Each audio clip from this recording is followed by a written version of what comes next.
ये है talks news network और आप देख रहे हैं पॉलिटॉक्स, राजनीति का कच्चा चिट्ठा। गहलोत सरकार के 1 साल पूर्ण होने पर मंगलवार को जयपुर में कई कार्यक्रम आयोजित हुए। 1 साल पूर्ण होने पर सुबह एल्बर्ट हॉल से त्रिमूर्ति सर्किल तक रन फॉर निरोगी राजस्थान का आयोजन किया गया, जिसको मुख्यमंत्री अशोक गहलोत ने झंडी दिखाकर रवाना किया। इसके बाद जवाहर कला केंद्र पर मुख्यमंत्री गहलोत ने राज्य स्तरीय प्रदर्शनी का शुभारंभ किया और सरकार के वर्ष 1 फैसले अनेक पुस्तक का विमोचन भी किया। 1 वर्ष पूर्ण होने के अवसर पर जयपुर के विद्याधर नगर स्टेडियम में एक विशाल सम्मेलन का आयोजन किया गया। इस किसान सम्मेलन में मुख्यमंत्री गहलोत ने 1000 करोड़ के कृषक कल्याण कोष का शुभारंभ करने के साथ साथ राजस्थान कृषि प्रसंस्करण, कृषि व्यवसाय, कृषि निर्यात प्रोत्साहन नीति का भी विमोचन किया। इसके साथ ही गहलोत ने स्टेडियम में लगाई गई कृषि ज्ञान धारा कार्यक्रम और प्रदर्शनी का भी शुभारंभ किया।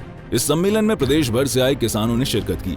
किसान सम्मेलन के दौरान मंच पर गहलोत के साथ उप मुख्यमंत्री सचिन पायलट, यूडीएच मंत्री शांति धारीवाल को छोड़कर लगभग सभी मंत्री मौजूद रहे। मुख्यमंत्री अशोक गहलोत ने किसान सम्मेलन को संबोधित करते हुए कहा कि आपके आशीर्वाद से मुझे तीसरी बार राजस्थान का प्रथम सेवक बनने का मौका मिला है। मेरे पहले कार्यकाल में 20 साल पहले अकाल के समय हमने काम के बदले अनाज योजना से घर घर गेहूं पहुंचाया। उस समय वसुंधरा राजे जी ने कहा था कि सीएम दिल्ली की सड़कों पर भीख मांग रहा है।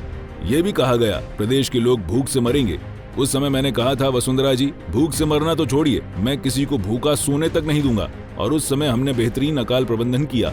आगे मुख्यमंत्री गहलोत ने कहा कि आजादी के पहले से चली आ रही जागीरदारी प्रथा को कांग्रेस ने खत्म किया और एक झटके में किसान को उसके खेत का मालिक बना दिया।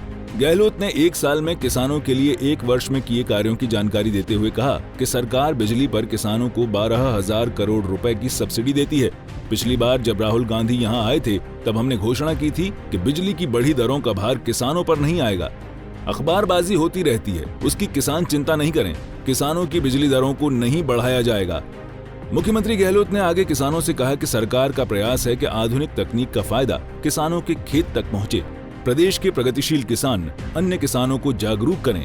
प्रदेश सरकार ड्रिप इरिगेशन और स्प्रिंकलर पर सब्सिडी देती है। पिछली वसुंधरा सरकार ने ड्रिप पर सब्सिडी कम कर दी, जबकि हमारी सरकार के समय 90% सब्सिडी दी जाती थी।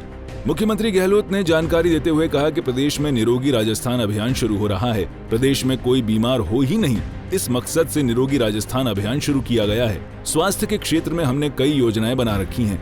पशु भी स्वस्थ रहें, इसके लिए हर पंचायत में पशु उप स्वास्थ्य केंद्र खोलने के प्रयास भी सरकार कर रही है।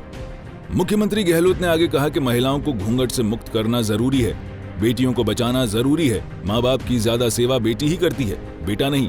उस बेटी की भ्रूण हत्या कितना बड़ा पाप है। राजीव गांधी ने कानून में संशोधन कर महिलाओं को पंचायत पालिका चुनावों में आरक्षण दिया।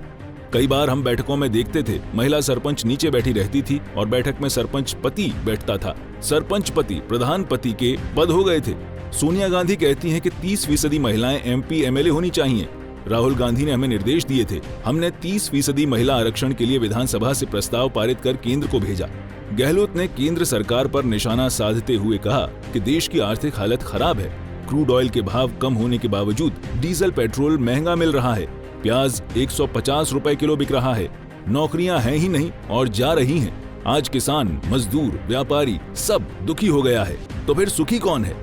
राज्य सरकारों को केंद्रीय करों का हिस्सा समय पर नहीं मिल रहा है। जब राज्यों का दबाव पड़ा तो कल केंद्र ने एक छोटी सी किश्त जारी की है। मुख्यमंत्री गहलोत ने यह भी कहा कि पूर्व प्रधानमंत्री डॉक्टर मनमोहन सिंह के समय अधिकार आधारित युग की शुरुआत हुई थी। भला हो सोनिया गांधी और मनमोहन सिंह का, जिन्होंने सामाजिक सुरक्षा, नरेगा, खाद्य सुरक्षा जैसी योजनाएं देश को दी। पॉलिटॉक्स ब्यूरो, जयपुर। ये है टॉक्स न्यूज नेटवर्क और आप देख रहे हैं पॉलिटॉक्स, राजनीति का कच्चा चिट्ठा।